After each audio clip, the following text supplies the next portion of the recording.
Our next story focuses on the issue of dirty water, in particular water made dirty by nutrients or human waste. Over the course of a year, Australia spends countless sums tidying up its water. However, a new research drive pushing a low-tech approach isn't only promising massive savings, but the opportunity to turn a profit out of wastewater. At the heart of the scheme is the use of fish to filter out the nasties. Our story begins in Israel, a country on par with Australia when assessing the value of clean water.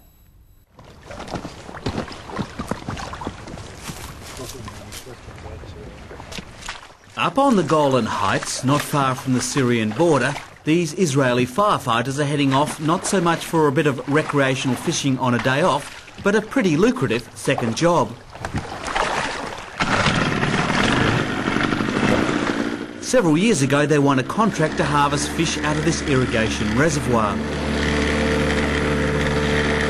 The primary catch is carp.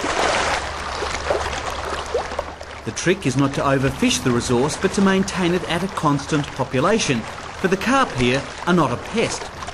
They were introduced to do a job themselves, to keep the reservoir clean and the irrigation water flowing. In the past in this dam they have a very severe problem in terms of water quality and blockage of the irrigation equipment.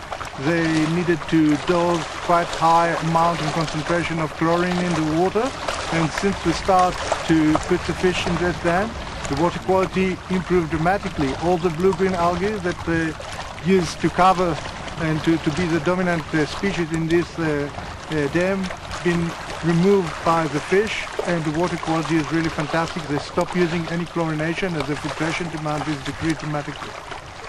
Environmental scientist Dr. Gideon Sagi says in Israel the carp is viewed quite differently to its family in Australia.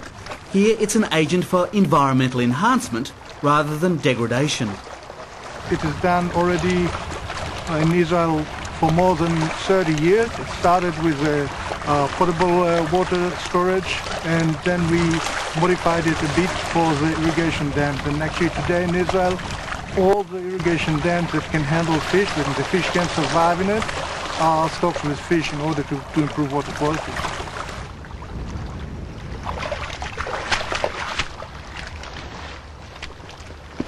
So this is a nice fish, 10 kilo or more. Well, what would a fish like that process and tidy up in a day? Oh, a fish like that can filter about 5 order of magnitude of its own volume. So if we're talking of fish of about 10 kilo, it can filter up to 1 meg per day. A megaliter of water? A megaliter of water per day. It's a very efficient filter that screen the water and clean it. The Israeli experience is that a cocktail of fish species with a wide variety of gastronomic tastes is the best option. That way everything from tiny organisms like blue-green algae and zooplankton right through to snails and weeds can all be tidied up at the same time.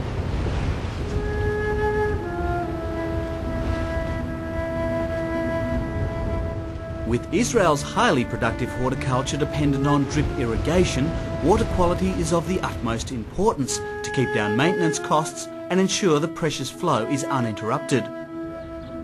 Before the fish-based filtering system was developed, chlorine was pumped in from bunkers like this in massive amounts to tidy up the irrigation reservoirs. And it's not really fun to deal with. You need a lot of license and a lot of environment thing, and it's not a lot of fun to deal with concentrated chlorine. And it's not so good for the environment. to cost money also. And I said, let's look for something better. We're not going the next 50 years going to inject chlorine like this. It's crazy. Rafi Golan runs a water company perched above the Sea of Galilee and is an ardent supporter of the biological rather than chemical approach to cleaning his water supplies. It took us about 3 years to do research. We start from a tank to a reservoir to find exactly the right variety and the right concentrate of fish to this region. But today, you see, this is a white elephant. All this chlorine is gone. Nobody used it for years. And it's all controlled by fish beautifully. And in the end of the year, we give a permit for money, of course, to balance the amount of fish We give to some for merchandise, we sell some of the fish, and it even covers the cost of the maintenance of the dam. So it's a beautiful solution. It's a beautiful solution that